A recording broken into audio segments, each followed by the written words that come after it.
Welcome to Movies That Matter, the podcast about recent films going above and beyond the call of box office returns to boldly explore a social issue affecting people's lives.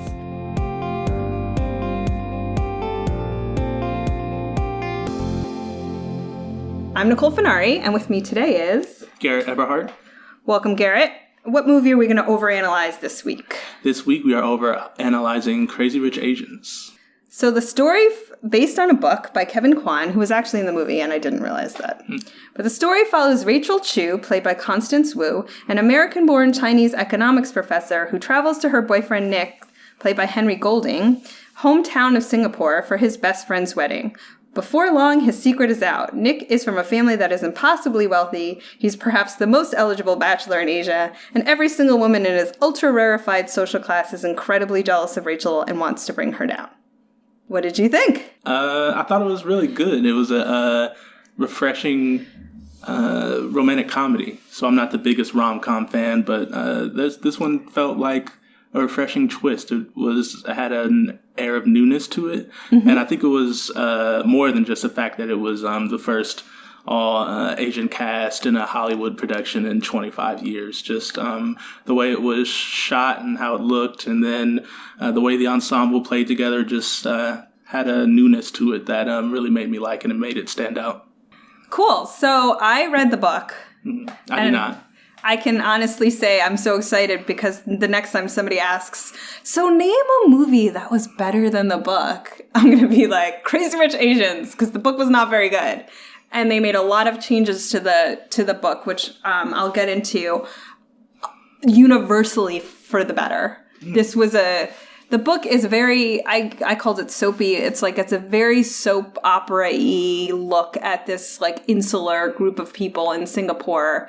And it follows a lot of different characters. There's a lot of like description of conspicuous wealth, which is why I wanted to see the movie, because I am not rich and I didn't know what any of the stuff that he was describing actually was. Like, I mean, there's a joke, you know me, I don't know what cars look like. It makes being like an Uber passenger a problem. Like, I literally cannot tell you the difference between any make or model of a car. I can't tell. So then it's like he's talking about fancy cars and all these things, and I'm like, I wonder what this stuff looks like, because I don't know. On that note, I do want to say one thing to our listeners about this episode.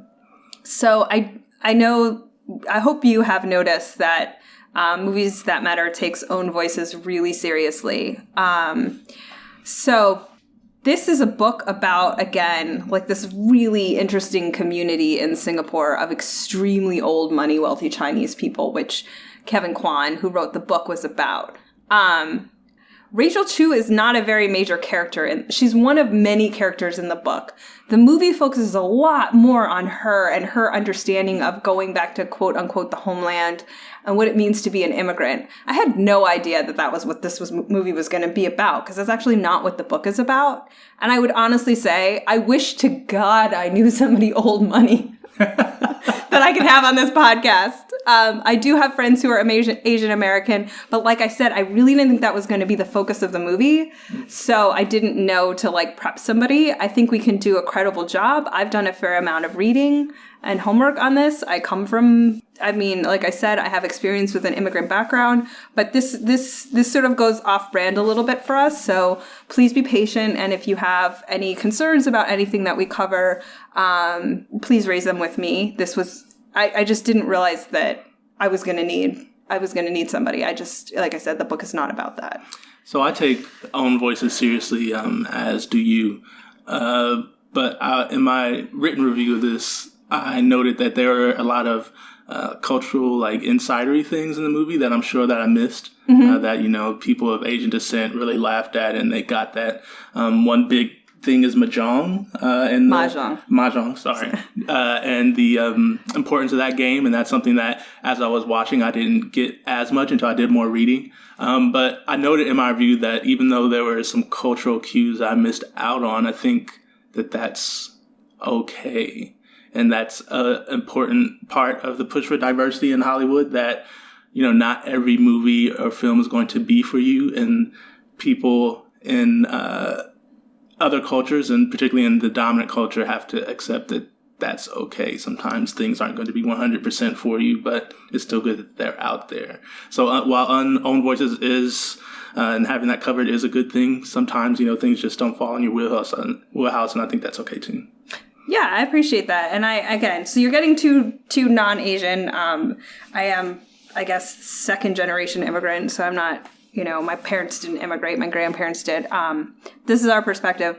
Just thought I would throw that out there. But on to the movie. Can I just say, I have recommended this movie to every woman I know. Really? Oh my gosh. How much have I complained about the male gaze on this podcast? Mm-hmm. Oh, this movie was having none of that. Oh, yeah. There was almost nothing for the guys to look at, which I'm totally fine with, but they way played up.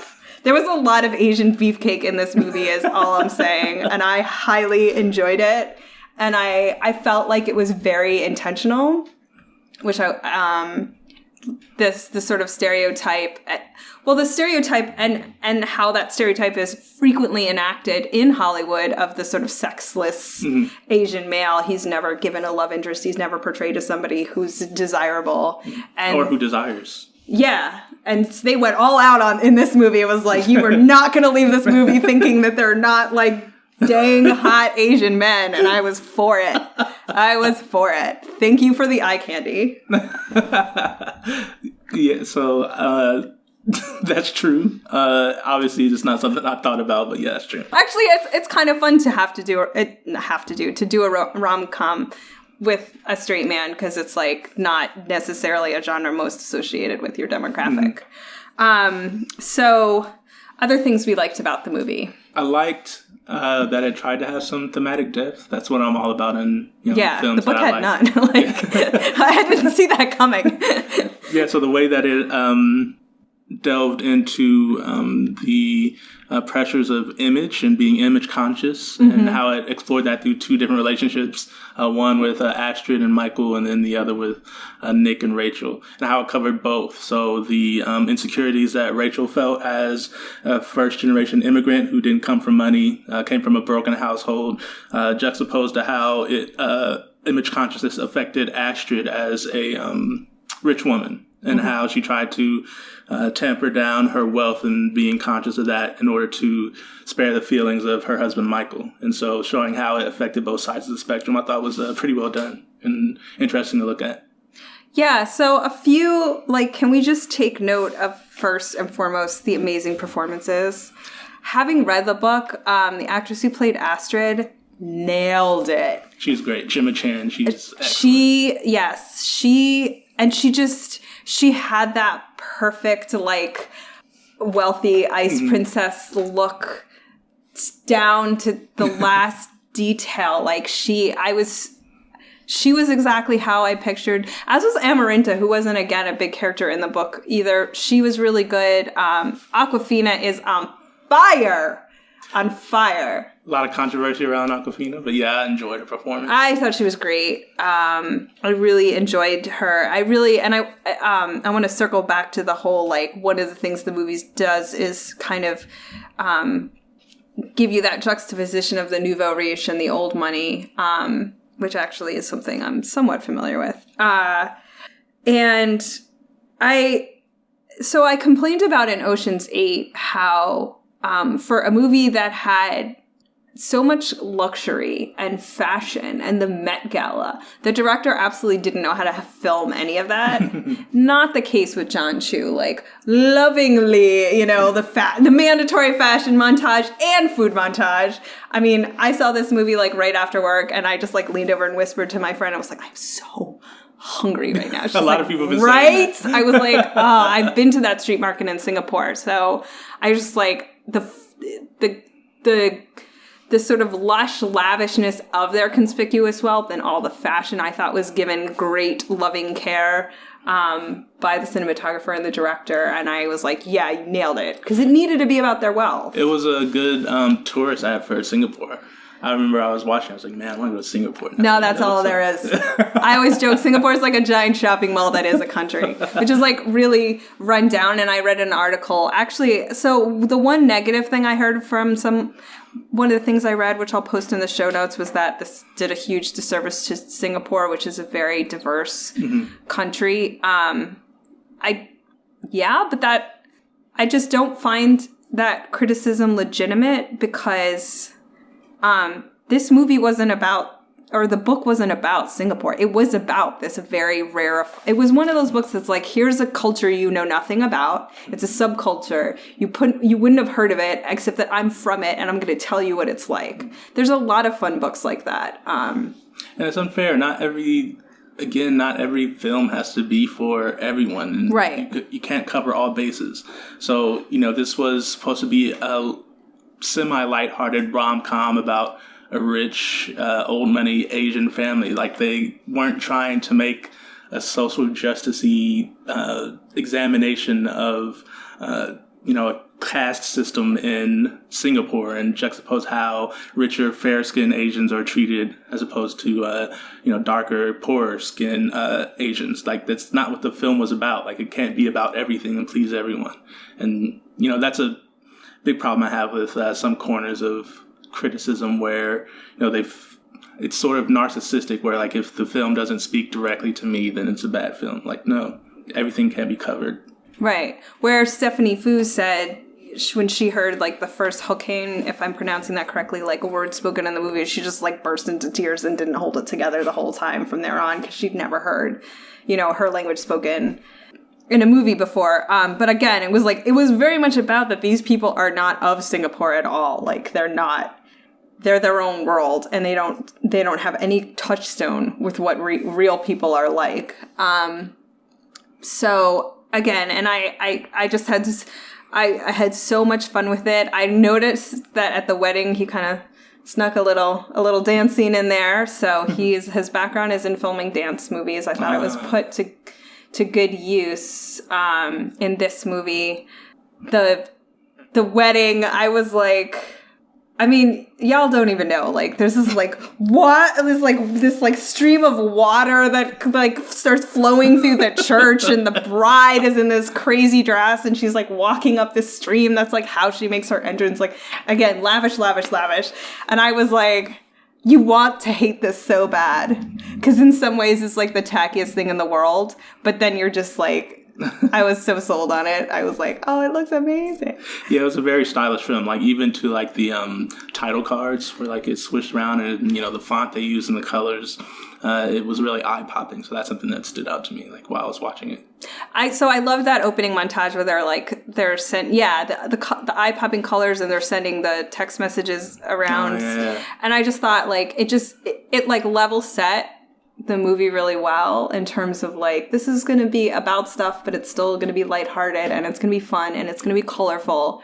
You're going to see great clothes and great, fake interiors and exteriors and all of that stuff. And I thought it set the tone really well. That sort of wasn't quite the opening montage. The opening was stupid, but I'll get back to that.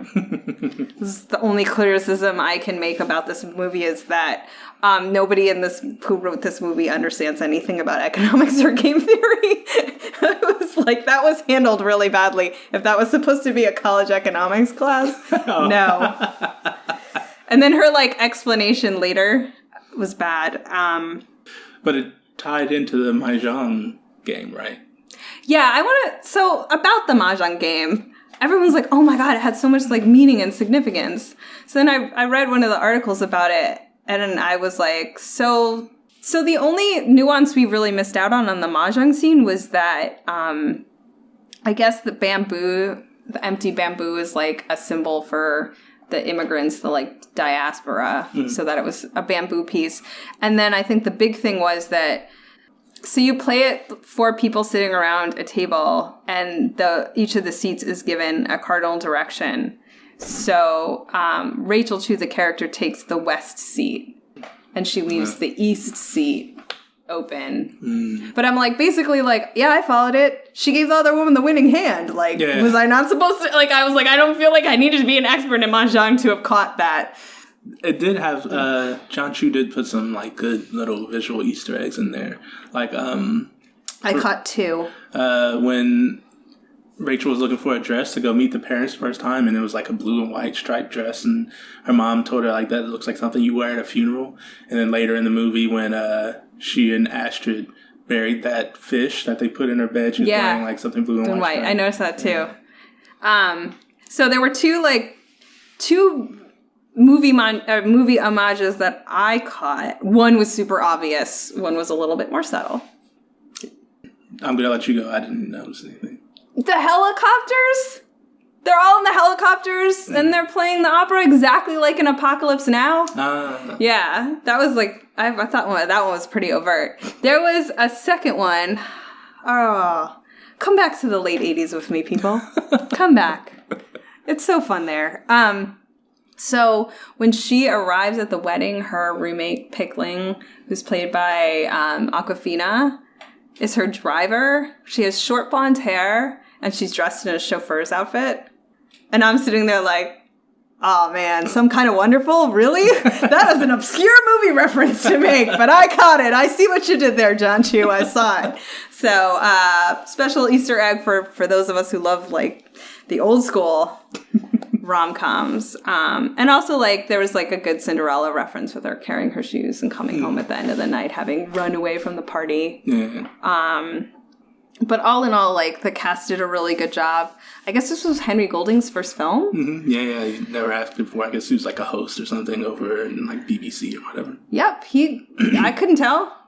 Yeah. He did. I mean, honestly, he had to look pretty just a lot, and that was most of his job. Right. But no, he acted well. And I really love Constance Wu, but I'm a huge Constance Wu fan. Disclaimer. So it's From what? Fresh Off the Boat, TV show. I'm a loyal viewer, and she's excellent on. If you don't watch that show, just an excellent sense of comedic timing and like dry humor. She's great as a mother on that show. She didn't really show off her comedic chops here, but she's extremely funny. So I'm a big fan of her. She did well, and this is just a huge ensemble. Like there's so many people in it. Yeah, everybody was great. And the great Michelle Yeoh, she was excellent as the Ice Queen mother-in-law. She really knocked it out of the park. And Ken Jeong too, as Awkwafina's dad. I'm getting a little, like, do something different with him. He was good. I thought the line, "There's starving children in America," was pretty good. Pretty on point for the times. So this is how I always evaluate a rom-com. I was actually rooting for them. To get together. So the whole mahjong scene, all of that was not in the book. And in the book, you're kind of like, whatever with their romance. This movie did a good job of selling me on it, and I thought it was. I don't think the sort of East meets West, or very restrictive culture that doesn't like any outsiders is like a very common trope for romantic comedies. Like, you always need a reason to keep people apart. This one is very common, but to my recollection, and I've seen a lot of romantic comedies, her victory over the mom, where she first gives her the winning hand, and then she says to her, "I've given you the winning hand, and you will know for the rest of your life that if your son follows, like, what you've always wanted him to do, it would be because of me, not because of you." Mm-hmm. And I was like, that's a new one. I thought I really liked, like I said, I really liked the writing of this way better than the book. Yeah, that was a pretty good twist. I liked it. It didn't blow me away, but it was a good twist. I mean, versus any other. Yeah, I guess it's like not as bland as a romantic comedy, which, plays into why I guess it was more fresh for me. Well, it doesn't give you the, like, eventually, like, the plucky heroine wins them over. Mm-hmm. Yeah, and like the twist with, because I thought it would go to where the grandmother overruled the mother-in-law. I did too, and then the twist where they had the private investigator and the grandmother turned too. I was like, oh wow. Yeah. So that was like a good twist too. They were both stone cold bees. Yeah. Yeah. No. Again, like I said, I just the sort of whoa, everybody wins them over and the parents give in the end or whatever, which is kind of the way The Big Sick went. I was like, nah, she's like, I legit won. I beat you. Right. Which I thought was fun. So there was a lot of, talk about the soundtrack as well, which I thought I really liked that they did Chinese versions of popular songs. I was into it. That happened a lot. I would hear a lot of that when I was living in South America a long time ago. Like, you would hear the Spanish versions of songs. So I thought that was a really good way to score the movie. Yeah, it was. It was a good touch. and then seeing if you were able to recognize the songs. And then the story behind how John Chu convinced Coldplay to let him use Yellow was a good story as well that I read about. So they asked for permission to use the song in the film, and at first Coldplay denied them. And so John Chu wrote them a lengthy email about why the song was so important to the film. And he looked at it as a reclaiming of the word yellow, since it's used as a slur for Asians, and then how he envisioned this movie to really instill a lot of Asian pride and how it was so important for the Asian American community. The song Yellow, for him personally, stood for a reclaiming of the world and how of the word, and how the way it's used in the song is used to describe beauty and how beautiful the woman is, and so he wanted to include it in the film for that reason. And so he detailed all that in the email, sent it off, and then Coldplay allowed him to use the song in response to the next day, I think, after he sent it. So that was a cool backstory. That is cool.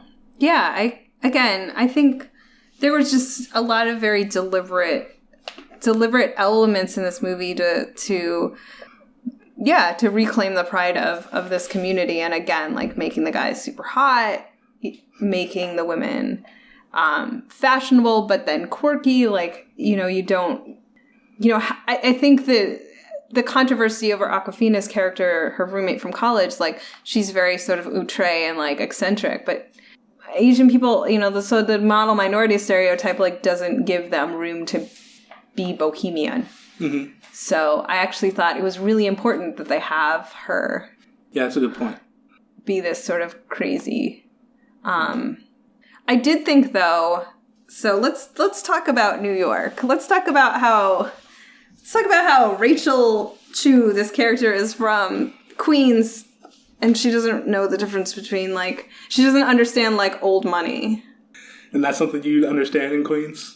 I mean, I'm from New York. I don't see not understanding I don't understand how you can be a native New Yorker and not understand what old money means. I'd be surprised if there's any of us out there who, right? So you talk about our current person who gets to live in a big white house for how much longer, I don't know. But that is sort of the classic story, right? He always talks about how he's a billionaire and he's such a big wig. And it's no, man. The real big wigs in New York real estate, you don't know their names. Right. They're not on the side of buildings. Trump is solidly nouveau riche and all of its tackiness. And that is what the old money hates. They just think, and that's been true since, go back and read some Edith Wharton, man. So that's where I'm old money versus new money has been a New York thing for a very long time. Her not understanding the dynamics of it was a little bit come on, man. Really? You're a New Yorker? You don't understand old money? I can see your point. But then what throws me off is the fact that she's first generation immigrant. So how much of this old American history has she been exposed to? Even though she did grow up in New York City. But not having... I guarantee they made her read Henry James or Edith Wharton High School. She went to high school in New York. She was exposed to it. Yeah, so Or F. Scott Fitzgerald. I guess I agree with your general opinion, but not knowing too closely how the dynamics of what it is to grow up in a first generation immigrant household, I can't say for sure. She should definitely be aware of that nuance. I guess there's some plausibility there. That's what I'm trying to say. Okay. The first generation immigrants that I knew were aware of that difference. Okay. So I do know that through the most of the movie, through the whole lead up to her coming to Singapore, and through most of the time that she has in Singapore, and this was the problem with the book, and again why I was not rooting for them as a couple. Most of the time I spent thinking, what a dick. There's no way that you can. I don't know. How did you feel about the position that Nick put her in? Not preparing her for what she was going to face was such a jerk move that I really couldn't handle. What a terrible thing to do to somebody you say you love. You just throw them to the wolves. You give them no prep. So let's say she doesn't know anything about old money. He never tells her either. She comes into the situation completely blind. He should have told her about the stock he came from. they were on the plane headed there and he still wasn't going to say anything. So yeah, that's a problem. But like as far as his mother's reaction and then the plotting from his ex, I don't know how much of that he could have known was going to happen. He knew his mother wasn't going to accept her. You think so? Yeah, for sure. Even though he knows he came from old money, like you look at your mother with like these rose-colored glasses, and so I don't think he knew like how into the dirt she might get. So like I don't know if he knew she was going to be so combative with Rachel. I thought I would think the average man would think, okay, the amount of love and care I have for her and the effect that she has on my life would be enough to, even if my mother has some reservations, to win her over. I think he would think that naively, rather than like, oh, I know she's going to rip her apart, but I'm not going to say anything. But in support of your point, even if he thought there was a possibility that she would turn, he had to be prepared for that.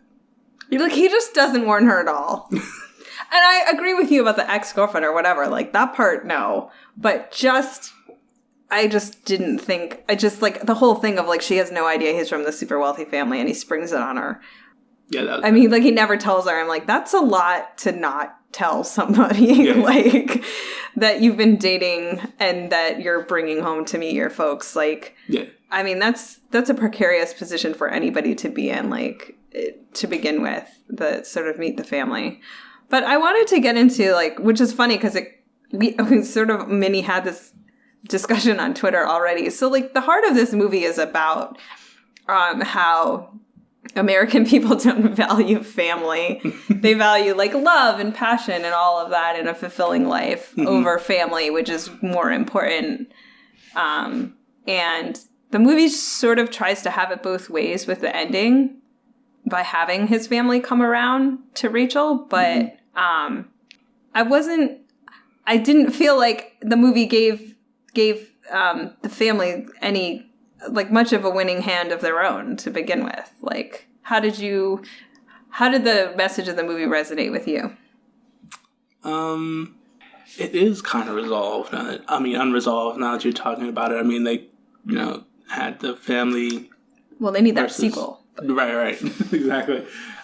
Family versus passion and love. And yeah, I don't know what the resolution was. How do you think they resolved it? Well, she says, I understand that family is the most important thing, so they forgive her. Right? She turns him down. She says, yeah. I'm not going to let you choose me over your family. Mm-hmm. So then she's won their approval by showing that family is more important. And I'm like, I'd have just run away with him. I guess I'm an American. I don't see their point of view. I don't think it's legitimate. And so for those of you who don't follow either of us on Twitter, you had posted something on Twitter about how a man treats his mother. Oh, yeah. That's bullshit. Yeah. Go ahead. Well, give them the backstory, because I don't know the whole backstory. Oh, there was just some tweet from someone that was it's just a general feeling amongst a lot of people where, how a man treats his mother is a preview of how he's going to treat you. And I've never agreed with that because those are two separate relationships. My mother's my mother, and you are, even if I get to know you and fall in love with you, you're like a strange woman who I didn't grow up with. No, I'm not going to treat you guys the same. It's a different relationship. Right.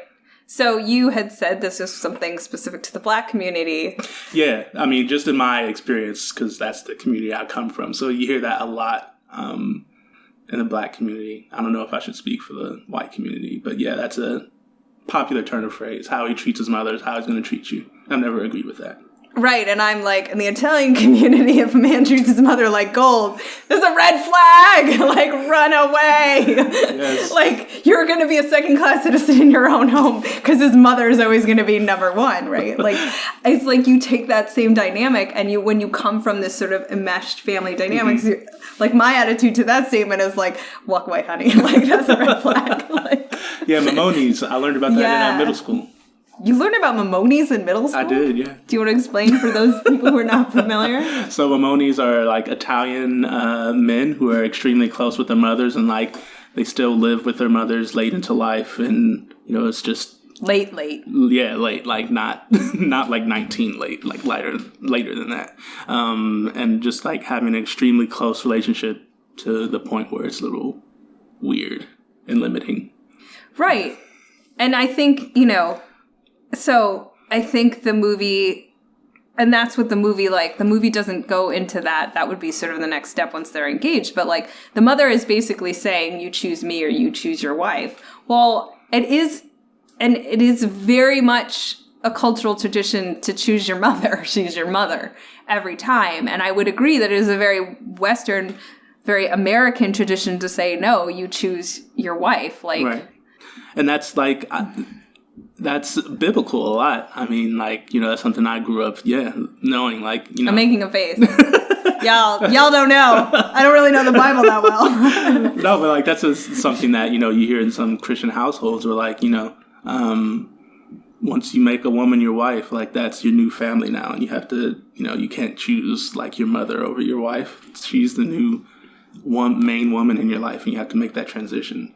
So I think that might be a little Western, like right. Judeo-Christian thing. Okay. Yeah. Well, I mean, going back to the first movie made with an all-Asian cast, like, for sure in the Chinese culture, like, when you married, like, as a woman, you gave up your whole life. Like, you moved in with your husband and your husband's family, and you were, like, so whatever attachment you had to your previous family was gone, and you were totally subsumed into his world. So, again, sorry for not having an Asian American person on this podcast. But I do think there's honestly just a whole lot of cultural traditions that take family as the most important thing. And I thought it was it was funny and weird and interesting to me to have that juxtaposition where Rachel is an immigrant. She is Asian American. And they're like, she doesn't understand that. And I was like, boy, every immigrant person I know understands that. Like it was such a funny thing to me because I'm like, oh, that is so weird. That is not my experience in America. You see that in a lot of Latino communities as well. Just the closeness of family and how they're always together. I remember I had a Mexican American friend of mine, and when she and her husband got married, her parents were like, hey, why don't you guys just come, and move into our house and like, come over and be with us. And like, that's a cultural thing where in America that would be seen like a little weird. Like you get married and then move in with your parents. They're like, yeah, just come over there. Like the reluctance to split up the family dynamic is something that's not seen in America, but is pretty common in other cultures.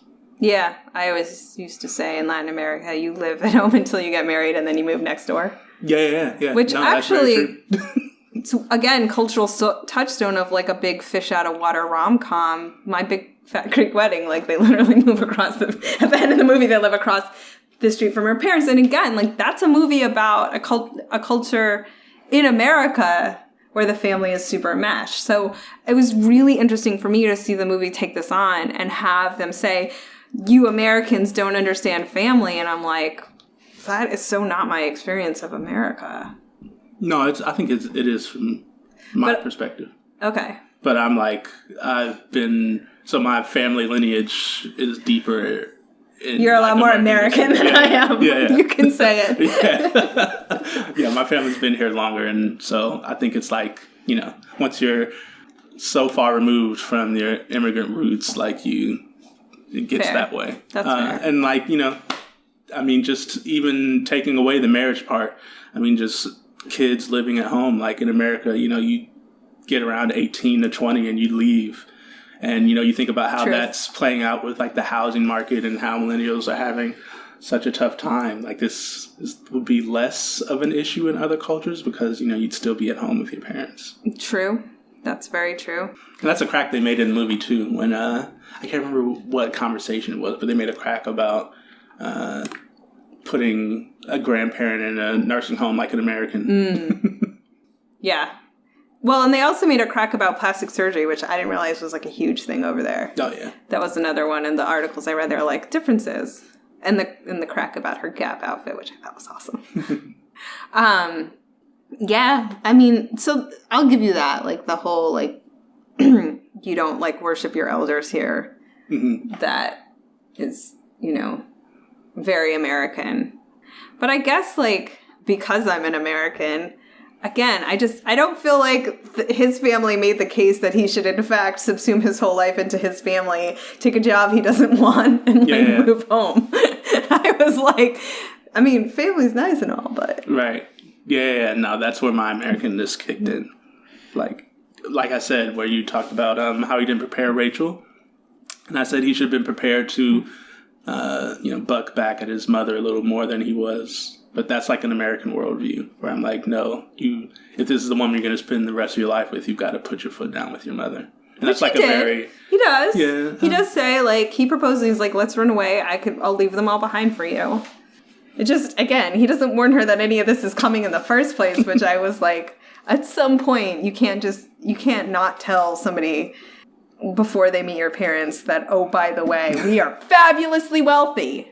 Like, that's just not a fair thing to do something. And, like, honestly, because then she packs all the wrong thing, although she never would have been able to pack the right stuff either, so that's fine. Right. So, yeah, the movie is doing incredibly well, which is thrilled for everybody involved. Yeah, they said the second week drop might be like, it has a chance to be less than 20%, which is insane. Oh, I think it's going to be less. That would be an insane, like, it'll be close. Drop off like less than 20%. Yes, because I think there's a ton of people like me and you who saw it early and then were like, no, you should go see it. It's really fun. Like, I honestly, white people, like, obvious. I mean, and you should support your own. Like, there was a huge campaign. I mean, there was honestly a campaign by Asian people to be like, hey, we go see the Black Panther, you come see this one? Yeah. Which I thought was cool. Like, yeah, be in this together, right? Like, everybody support each other. I just think there's a lot of, like, people who this was not on their radar who are going to hear the buzz from hopefully, like, their Asian American friends who are like, hey, you should check this movie out. It's really fun. No, that's true. And I think there'll be repeat viewings from those people. Like, I was literally talking to somebody today who her friend organized a group of people to go, and then she didn't make it, and her friend was like, oh, I'll come see with you again, right? So I think there'll be multiple viewings by people, and I think they'll bring a wider audience. That's true. I think I saw the opening weekend audience was like, I'm going to say 38% Asian, which is like 5 times more than like what a typical movie gets from the Asian demographic. So that's just an idea of how insane the numbers are for the movie. It was like 40% white, I think 38% Asian, I want to say. I don't know how many Asian people are in America. I'm not sure either. A lot less than 38%. Yeah, right. Yeah, no. So I'm super happy that it's successful. Again, I do feel that we're in a watershed moment where more movies not featuring white people or just dudes are getting made, and not all of them have been successful. Not all of them have been well made, frankly. But this one is both of those things, and I'm really excited that it's successful. They've already got the sequel lined up, which I didn't read the second book, so I don't know what that's going to be about. But. Yeah, they greenlit that sequel. Immediately. I guess it's going to be more Astrid in there, and so... She was a good character. She was. And I guess there's an ex that showed up in a mid-credit scene. I didn't stay for the guy from Glee. He gets billing, which is ridiculous because he literally wasn't in the movie. He was in like a credit scene. So shit. So all things considered, what would you give it for a social impact score on the scale of 1 to 10? I'm gonna go, I guess, an 8. Okay. Yeah. It's a runaway hit. I think a lot of the actors are going to get more work out of this. There's going to be a sequel to this. And I think it can lead to more opportunities for films featuring Asian characters, particularly as, the Chinese market is just becoming more and more important to Hollywood films. So I think it's going to have a big impact. I'm going 10 for 2 reasons. Obviously, I guess it hadn't occurred to me. I hadn't noticed that we haven't had an all Asian movie since Joy Luck Club in 93. Like, so just that fact alone, I think is going to open doors for other people in the way that, you know, I think it's opening up for everybody. B, this, and then the success last year of Big Sick, like maybe we're gonna have some resurgence of rom-coms. Like I think this might actually get some people interested in bringing back the romantic comedy genre. So I think the whole movies and life changing, I think this is going to have a positive impact on movies and a good impact on seeing of helping Asian Americans at least get out of the model minority stereotype and have more interesting parts, have desirable men, like, and all of that stuff. Do you have a recommendation? I recommend everyone go see Searching this week. It's extremely good, starring John Cho. He's fantastic as a lead actor, and it's very innovative in that it's all shot from the perspective of technological screens. Yeah. I am going to recommend, so something that is always like a very white space is I see a lot of indie music, and the indie clubs around town is usually like full of white people. Unless I go see local fave, she is from Arlington, Rachael Yamagata. If you have not checked out any of her music, I cannot recommend her enough. And it's always great because when I go see her, there are a lot more like Asian people in the audience representing for their peoples.